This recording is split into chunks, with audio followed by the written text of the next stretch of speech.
the little light comes on. Okay, we're on. Call to order the special meeting of the East and Reading Region 9 Joint Boards of Education Food Service Committee, Tuesday, March 25th, 2021 at 6:34. Mr. Parker, it's May 25th. May 25th, excuse me, May 25th. What did I say, June? Boy, am I In March. Well, March, yeah. Oh, well, maybe going backward isn't a bad thing. No, forward only. We're not going back into the 20s. And Okay. In the interest of, before we get into the approval of the minutes, I'd like to take attendance for the record. Clarence Zachary is on the call, Director of Finance and Operations. Karen O'Brien is on the call from Region 9.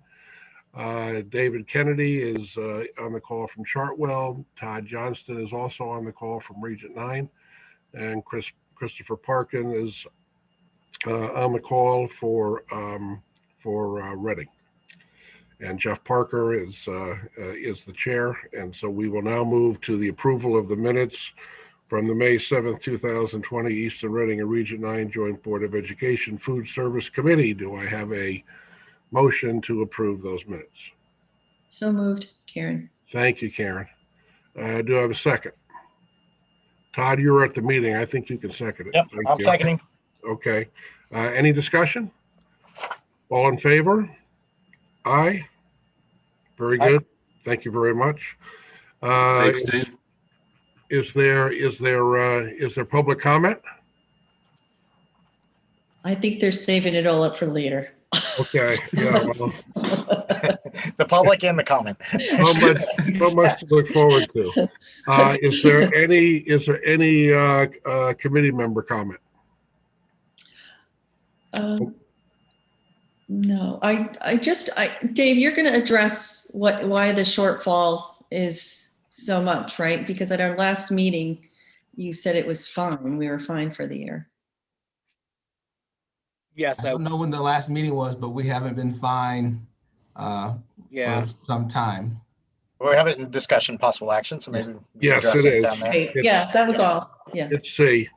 Okay, so let's begin with discussion and possible action. The first is a two-parter. It's health food certification and exemption for food and beverage items. Because it's a long motion, I'll go ahead and read it. We'll need to do the same thing for Reading and Region 9. But for 2021-22 fiscal year, the Eastern Board of Education will continue to certify that the Connecticut State Department of Education that all food items offered for sale to students separately from a reimbursable lunch will meet the Connecticut nutrition standards. Such certification shall include all food offered for sale to students at all times in the schools and from all sources, including but not limited to school stores, vending machines, school cafeteria, and any fundraising activity on school premises sponsored by the school or by the non-school organization and group. So the short version is that any foods that are sold during the school day will be aligned with the Connecticut State Department of Education nutritional standards. So that is the motion. Do I have a second? Oh, you're moving? All right, I'll second. Okay, thanks. Any further discussion? So the motion is to recommend that all three boards adopt these. Yes. And we have the same motion, Chris, to read out in the next meeting because it was kind of long. Yeah, So I think right. this committee just is, serving the function of recommending that the three boards adopt it, and we've got the whole lengthy thing written out for later. The only, Yeah. Todd, the only difference is one says Easton, one says Reading. Yeah, no, I was just making sure we had that one all written out because I didn't see I think that long. That was statement. in the board packet on Friday. Okay. Is there much difference from is this what we've always done? Everything is the same, with the exception of one's Easton, one's Reading, and one's ER9. And the date. Thank you. that this is an annual sort of thing. You just change the date every year. Right, exactly. So if there isn't any further discussion, all in favor? Aye. Thank you. No opposed and no abstention. The second motion, and I will read this to you as well, and then give you the Reader's Digest. Exemption for food and beverage items. For the 2021-22 fiscal year, the Eastern Board of Education will allow the sale to students of food items that do not meet the Connecticut nutrition standards and beverages beverages that do not meet the requirements of the state statute, section 10-22 of the Connecticut General Statutes, provided one, such sale is in connection with an event occurring after the end of the regular school day or on a weekend. Two, such sale is at a location of the event. And three, that such food and beverage that involves more than just a regularly scheduled practice, meeting, or extracurricular activity. The quote school day is the period from midnight until 30 minutes after the end of the official school day. Location means where the event is being held and must be in the same place as the food and beverage sales. Reader's Digest version is that groups can sell items that are outside of the Connecticut nutrition standards, so long as it is after the school day. Some kind of function, prom, football game. So that's older folks PTA bake sale. Right. I move that we recommend to the three boards the annual exemption from the healthy food certification as stated by Mr. Hoare. Yes. Do I So, have a second? yep. Karen, thank you. Any discussion or clarification? Okay, all in favor? Aye. Very good. Thank you very much. Next on the agenda is the extending the Chartwell contract by 1 year. This has come down, this opportunity has come down from Hartford. It's called the Contract Renewal Amendment. And I think everyone has a copy of this, but I'll go ahead and just cover the high points.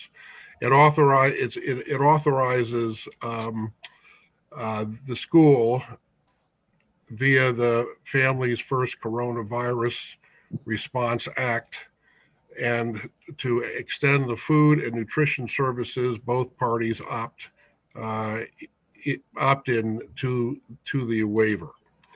So this is a renewal amendment. It is between Easton, Reading, and Region 9 Board of Education and Compass /Chartwell, and by and through the Chartwell division, and constitutes an amendment number 5. So if you will recall, the contract that we had signed with Chartwell back in 2016 was a 1-year contract with 4 renewals. Those renewals ended at the end of the last one was July of 2020, which would have ended at the end of 2021. So we need something to go into the next year, and this is a way for us to get there. The only change in expense from the management fee and the administrative fee is the CPI, which was rated at 4.5%. That might sound like a lot of money, but when you look at what the administration fee is and the per meal fee is, you're talking about 1 cent, 1 cent between a management fee and administrative fee total. Goes from 26.72 cents per meal to 27.92. Mr. Parker, may I add something? Yes, sir. So the reason why the state has granted, well, the feds have granted the waiver is it's very hard for districts to go out to bid and to do it during the midst of a pandemic, which is like a bridge too far. So I think they realized that they gave this universal waiver to those who want to take it. So we took it. I took it. It needed you all's approval, so that's why we're going. But we had, so I, on behalf of ER9, I accepted the waiver because we didn't have the capacity to be putting out RFP. So we just need you all to sort of confirm my decision, and then we'll be going out to bid hopefully next winter to for the food services. Exactly. Thank you, Clarence. David, you want to pop in here and from your perspective, this is a fair and reasonable extension? Yeah, it certainly is. I mean, not only us, but all the school districts have had a huge challenge in just trying to feed all the students. We've been lucky because we've been in a school for, I know it seems like we've been out a lot, but we've actually been in a lot more than other school districts. We just want to continue the partnership that we have with Region 9. I'd move that the committee recommend to the three boards of education that it exercise its one-year option to renew its contract with Compass doing business as Chartwells for the 2021-2022 school year as permitted by the Family First Coronavirus Response Act. Seconded. Thank you, So Karen. moved. Sorry. So moved. Do I have a second? Great, Karen, second. Karen was the second. Oh, wait, did you? So I wasn't Chris, sure. if Chris I made had the to- motion, you're the second, Karen. Oh, okay. All right. Okay. Very good. So very, very good. Any further discussion? All in favor? Aye. Very good. Thank you. Last on the discussion and possible action is resolve the projected shortage in the food service account. The history on this is the history on this is that 2 years ago we had a $92,000 balance. To the good, last year we finished a little over $7,000 in arrears, and this year we're currently sitting at $66,000 in arrears. This is a fund that is designated for food service only. It is not something that shows up on any one of our object summary reports, and the funds that are in excess each year are the dollars that we use to buy refrigerators, make repairs, and do what has to be done to make sure that our food service program runs well. So with that, to Karen's question earlier, let me go ahead and ask Dave. Can you give us an idea of how we got to where we got? Dave, before you go, Mr. Chairman, may I add some perspective? Sure, please. Since I have the benefit of seeing what happened here in other districts. So last year, you, as Mr. Parker said, you had a slight negative around 7,000 and change. What happened statewide is that when most schools went out in March, any sort of surplus or cushion they had built up through the course of the year evaporated when there was no income coming in March through June. Thus, you ended up with that negative because you only had, say, 3 months or a quarter or so of no revenue. So you had a negative. You're seeing the bigger negative now because we've now had more months of in and out. We were originally projecting, Dave, correct me, we were 100 some odd thousand at one point. Yep. Students coming back in has reduced it. And as more days of kids actually building reduces each day, the problem is if you look at a full year effect of that, you'd have to actually really add the 66 to the 7,000 from last year to get your account has been reduced by 70 some odd $1,000. So my request to Mr. Parker and the committee is we need to sort of reinforce and buttress the account in case something other unforeseen thing happens in the future. Because otherwise, if we have some machinery breaks and there's no money there because the account's been reduced due to the pandemic, we won't be prepared for it. So if the districts have unspent funds, my recommendation is not just cover the deficit this year, is to give a little extra cushion. We can't claw back the full amount for 2 years, but at least in my view, if you do 45, 50,000 each district, you make some progress towards clawing out of the hole that the pandemic has put us in. Dave, I'm sorry for the interruption. I just want to give that sort of. No, that's perfectly fine. Because I remember, we meet with Clarence and with Dina monthly just to go over the projected outcome. And because it was start and go, stop and go, there was at one point where we were like, oh, if we can get to under $150,000, that was going to be a pretty good goal. So now we're at 66. I'm hoping that we can get that down because May's looking like a really good month, strong month. So I don't want to throw a number out, but maybe we can get to 60. Kind of strange conversation because ever since I've been here, we've never lost money. So we've always, been in the black and, we're able to put all those funds back into like what Mr. Parker said, as far as equipment and things like that. So there was nothing that was coming out of any other funds from the school district. So it's been self-sustained for the last 10 or 11 years since I've been here. So as far as equipment goes, I think what Clarence said, it's good just to have a little buffer. We did have we lost a compressor at Reading Elementary last year. So I think that was maybe $6,000 hit. I toured the schools after we're done, but I don't think we need there's no big capital investment that we need as far as the kitchens go. Everything's in pretty good shape. It's just the things that you don't know that can happen. So Okay, so David, from your perspective, we don't have any piece of equipment that's on its last legs. we do not.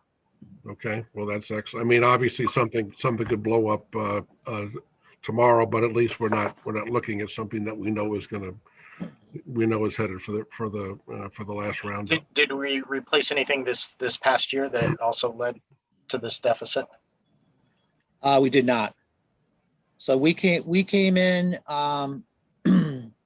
like we were mentioning, we were only $7,000. We lost $7,000 last school year.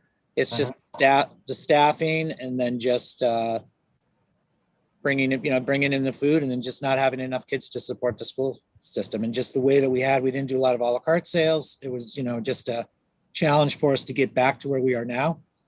And now things are getting back to normal, I would say. So yeah. Did we not have government funding? I thought we got some government funding for meals as well to offset. So what happened with that?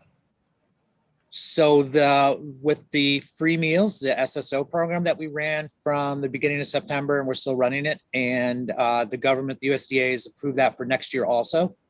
So all meals will be free next school year, and it's going to be at a higher reimbursable rate, I believe. So next year we should be able to recapture a lot of the money that was lost now, as long as we're going to be staying in school. As long as okay. And was that leading to some of the deficit as well, or did it net out with what we were getting from government funds for the meals? Were we doing more meals than we were getting reimbursed for? We weren't, because there was a cohort C. We didn't have as many kids. So when we started out, we had the hybrid, we were only feeding half the kids. Right. So doing all the numbers. So if we have, I'll take Samuel Staples, we have 530 kids in the building every day eating. That was cut in half when we were doing the hybrid, and that was for like a month and a half, 2 months. Then we lost all of, half of November, all of December. We lost all those sales. So with all the start and stops, that just keeps eating away. You're not generating any income. Todd, to make sure you understand, in order to get the reimbursement from the government, you have to provide the meal to a child. Yeah. If the child's not in the building to get the meal, we don't get the reimbursement. So the government is subsidizing the meals, but if we don't actually give the meals to children, that's why we were pushing people to come take the meals over the weekend. No, I didn't know if we were getting reimbursed for 100 and we were giving out 150, and therefore our costs were higher for the extra 50. It sounds to me as if it was just an issue. Our fixed costs exceeded the amount of volume we were doing while the buildings weren't full. And now that the buildings are full, we're back to a normal trajectory. We just have to figure out what to do with the deficit. And the free meals next year at a higher reimbursement rate would suggest that if we return to a normal pattern, we'll be comfortably in the black next year. Yes. Are we charging full prices? Because when I checked last time and I haven't checked this week, but like my kids in the 3 schools, we're only getting charged for like beverages and stuff like that. They weren't getting charged for buying the meal. Because the meal is covered. That's the meal's covered by the government.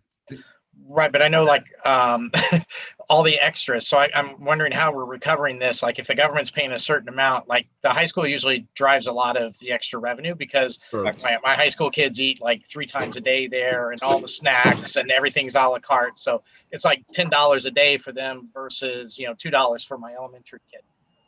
My high school kid's still only paying like a couple dollars for snack or water, right? So I'm just, how are we going to recover if we're not getting that extra income? So for every meal right now, we're getting $3 reimbursement. I'm sorry, that's the guard dog. I'll stop asking questions. No. We get $3.58 for reimbursable lunch. We also get, which is on the high end, because previously we would only get 32 cents for a paid meal. We don't $3.58 for free, and we have a low, free, and reduced. So now we're getting the maximum for every meal that we serve. So in your case, Mr. Johnson, if your kids are eating, if they get a second meal, we charge them for it. Yeah. And on all the a la carte sales, but until maybe a month or two ago, our a la carte sales were lower because we were handing everybody stuff. We were kind of like still in this like giving the kids everything, and the sales were lower. Now that they can grab their own stuff, like I said, we're getting back to normal. Our sales have gone up, and we have more kids in the building. It's just been a really challenging year. Yeah, no, understood. I don't want to be overly optimistic. Like, we're going to get $8 to $10 a pop from every high school kid. And that's not the case. We're only going to get like $2 to $3. No, but the kids know that for the most part, the kids know, and we'd have with with an opening letter for next year, just to make sure that all the parents know and the kids know that they are eligible for a free meal. That should drive participation, because I know there's been some people that they don't understand if it is, or some people think that the a la carte food is free or things like that. So it's just letting them know. And the biggest message is that it helps support their school lunch fund. So this is going to help replenish your school lunch fund for the future. Dave, can I just ask you too, are you still doing the weekend food for kids? We are. So I do Monday, Wednesday, and Friday pickups. And the weekends we're doing right now, things have kind of like leveled off now. So during the week, it's probably about 40 to 50 meals. That's split between lunches and breakfasts. And then on the weekends, it's about 170 to 200. Really? That's been another source of income for us also. So we've done probably almost 11,000 meals this school year, just going out the back. I call it the back door. So out the back of Barlow. So, we peaked out in January. We had a big push as far as people go. Now it's just kind of like started to drop off a little bit. But that's, would you agree that, but for that, weekend meals and the government subsidy, our deficit would be, because at one point we were talking about $150,000 deficit. Yeah. What helped us get it down to 66,000 is that weekend meal and the government subsidy. Because we were looking at a sort of what I call an apocalyptic scenario earlier in the winter, and Dave was talking about $150,000. I was like, well, wait a minute, that is not sustainable. So those programs got us down to just being in a deficit of 66 versus 150. Correct. Like I said, I don't have the main numbers right now. We have a couple more days to finish up, but I think May is going to be stronger than the projections that I gave Clarence. So I think it should be chipped away. And then June's always kind of a up in the air month. I know there's not a lot of field trips now, but sometimes participation drops during June. They might be having like class parties, things like that. So, and we have 9 days of lunch at the high school. So that drops off once they go to exams and stuff like that. So we don't have as many meals. One opportunity, the boards have to decide this with the extended summer program we're doing in all 3 districts. Chartwell's is prepared to provide meals over the summer if the boards decide that's an option. So part of the 1-year renewal that you all just recommended to the 3 boards includes summer if that becomes available, if you decide you want to do that. And summer those are free meals provided to whoever signs up. Is that how it goes? There's several ways. It would be generally for the students that are taking place in the summer programs, but we could still continue to do what we did last summer. Last summer we stopped on June 30th. We didn't go meals through the whole summer like other school districts. So Easton and Reading residents have other opportunities. If they want to get free meals, they can go to other school districts at universal feeding, such as Norwalk, Bridgeport, Danbury.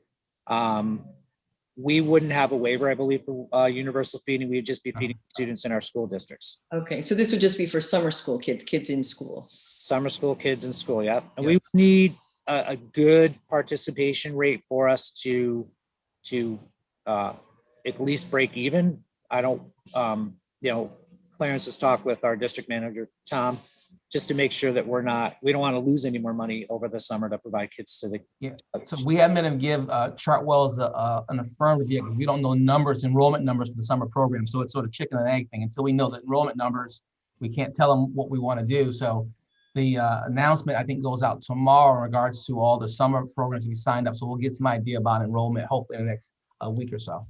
Yeah. Clarence and Dave, I'm looking at the summary of the account, and it's showing that in April, we did about 1,162 meals per day. How does that compare to the before pandemic times for daily meal count? We're probably doing, hold on 1 minute. Actually, I think I have that. Chris, I can tell you, I don't know.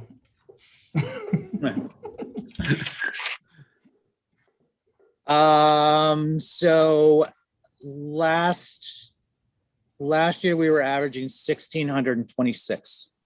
What about So we're still down a third. That was September to January before the pandemic. Wow.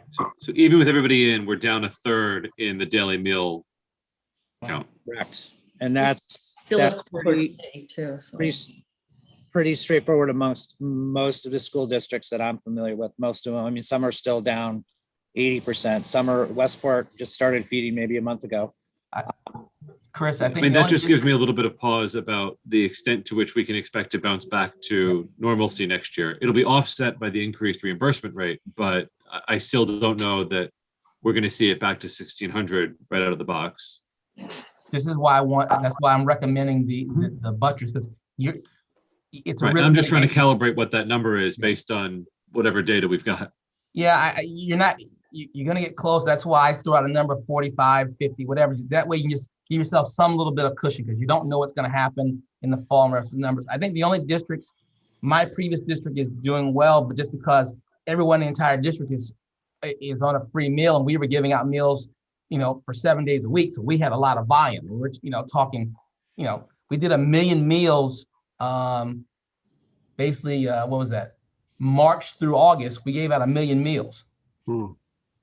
Well, it seems to me that if and we're going to have to come up with a recommendation for a number here, but if each board put in 50, then we would be back to what our level was at the end of 2019.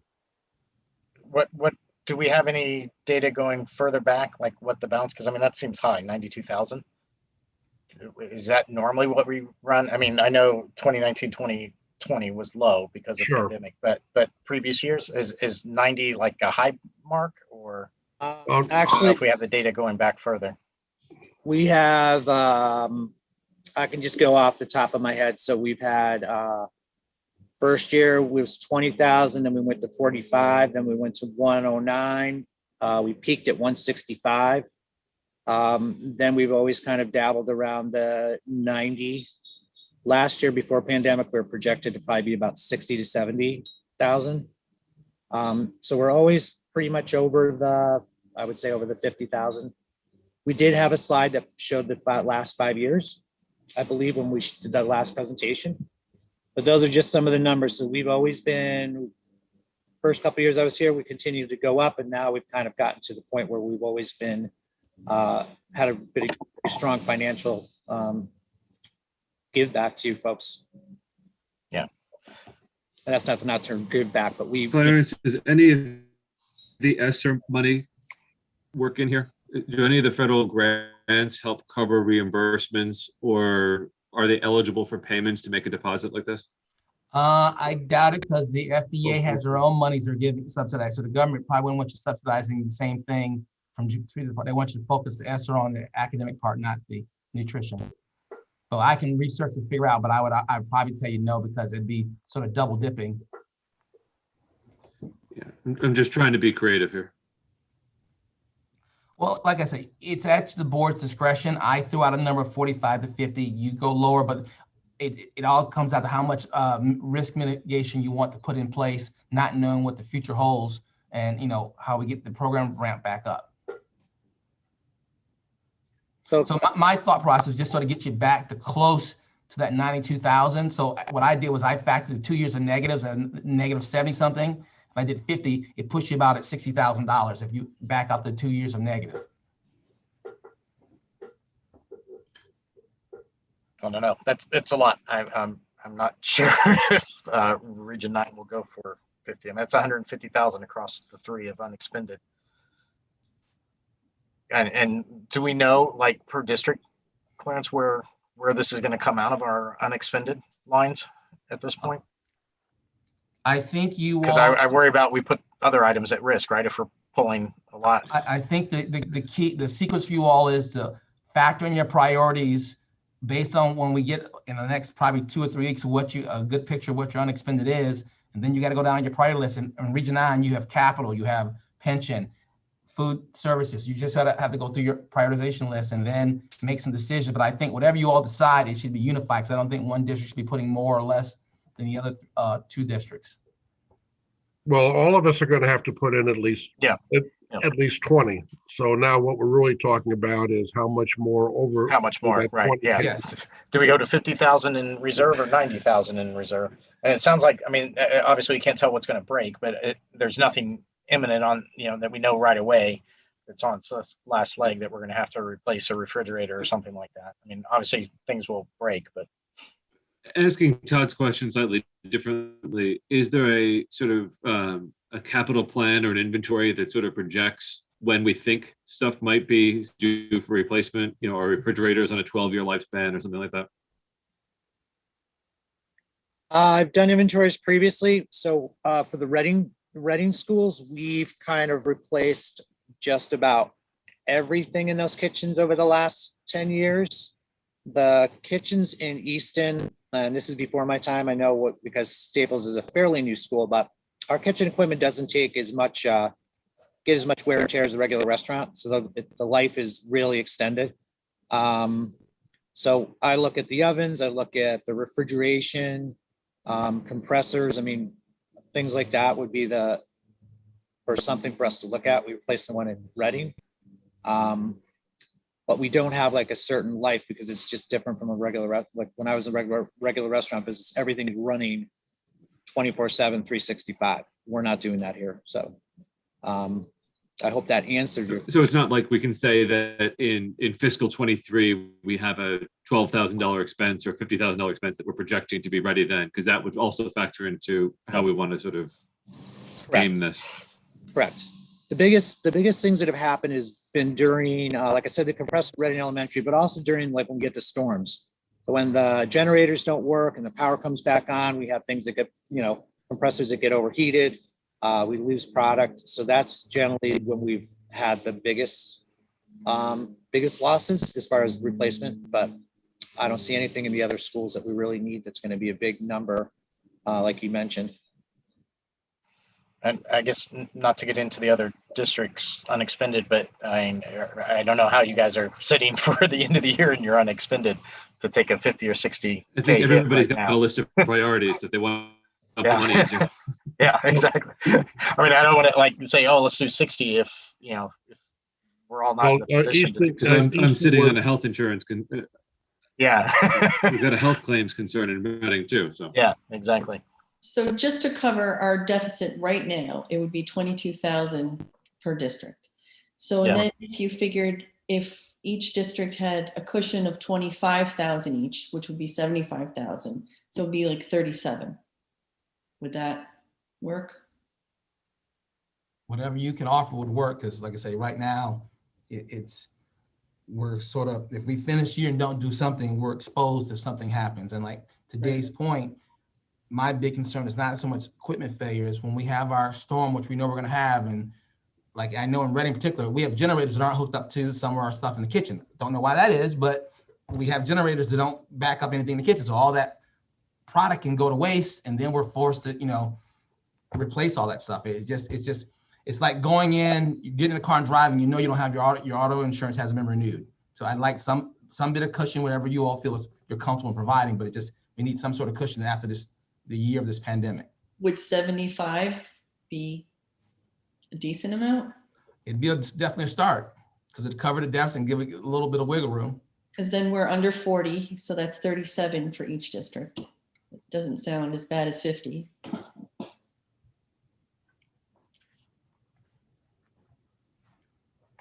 Karen, that's a good thought. Are we interested in making a motion to quantify that dollar amount? I would make it, but I'm really bad at them. So if anyone else would like to take a stab at it. I'm not sure I followed. So I'm it's, not sure I followed Karen's So- 37 to district. is what you're 25 saying? each, make 37 a 75. district would give us so if we each put in 37, that covers the as now deficit of 66, not counting that Dave said he might get it down to 60, but as of right now, 22. So if we put in 37, that would give each district a cushion of 25,000, which would be 75 overall for food service. Jeff, can I share my screen? I don't think that math. Yeah, I'm not sure that math is right, but Clarence, yes, please. All right, so I just so happen to have an Excel spreadsheet ready to go. Can you all see this? Can you see my Excel spreadsheet? I'll make it bigger. Yeah. Obviously. Yeah, if you could make it a little larger, that's. Okay. Yep. So Thank you. basically on the left, you have the year and their dollar amount. So column C, the 73 is a combination of these two. So what I've done, the formula here is I plugged in Karen's 37,000. What it's saying is it'll cover the deficit and leave you with $37,000 is what she's saying. So it'll cover the deficit and give you an additional 37,000. So if I change this to 25,000, you're only left with a surplus of $1,200. So But why are we covering the deficit from 1920? the Like point, we only need to cover the 2021. Why are we covering a deficit from a closed fiscal year?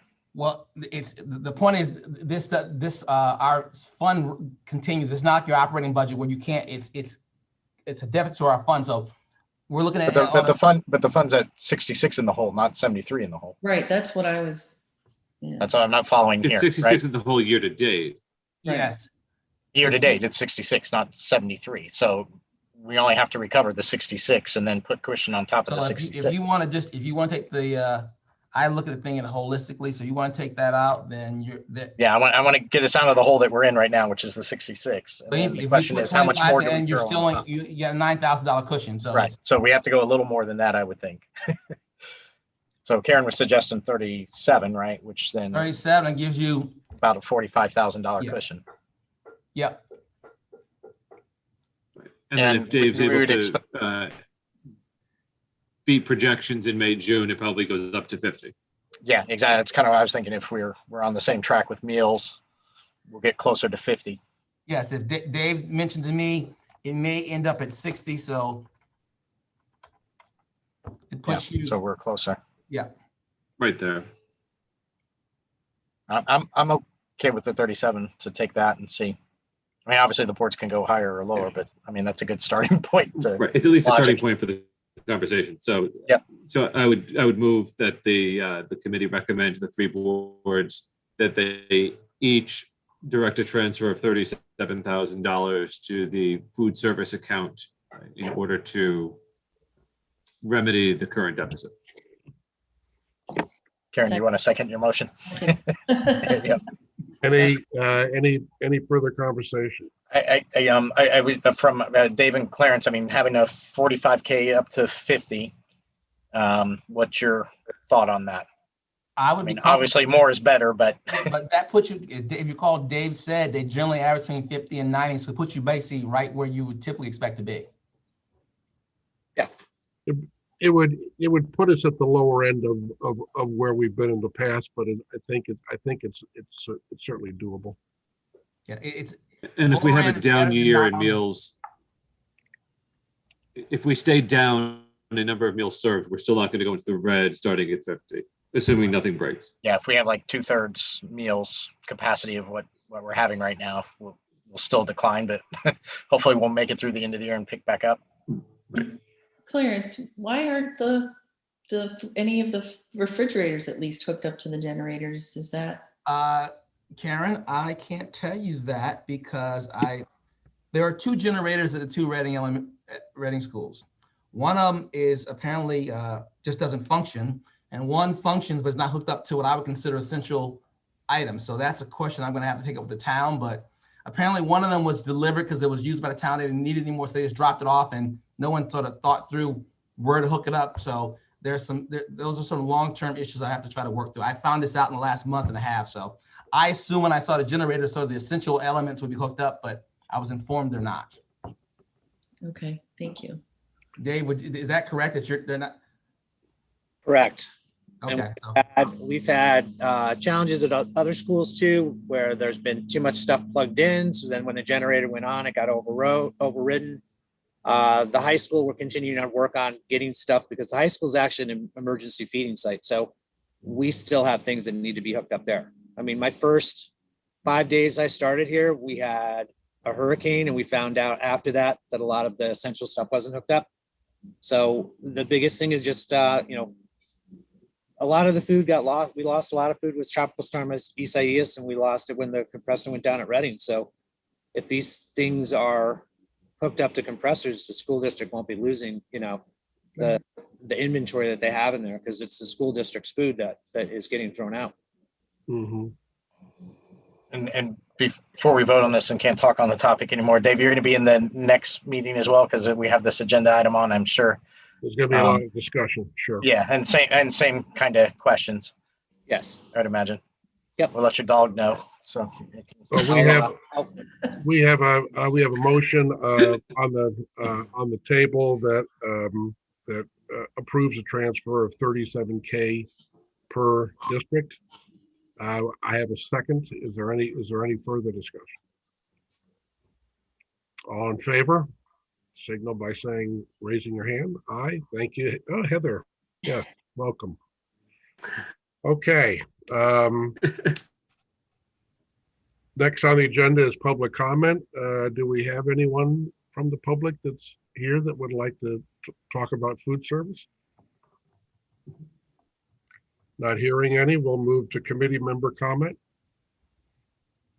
Thank you, Dave, for your work this year. I know it was a very tough year. Got it. Thank you. Yeah, I mean, the way you jumped in last March, man, thank you. You got it. I've been in the district for a long time, so this is kind of like my big extended family. Well, I know that I speak for all of us when I say thank you very much, David, for you and your partnership with ER9, and we'll look forward to another good year next year. Definitely. Okay. If there isn't any other committee member comment, we're open to a motion to adjourn. So moved. Do I have a second?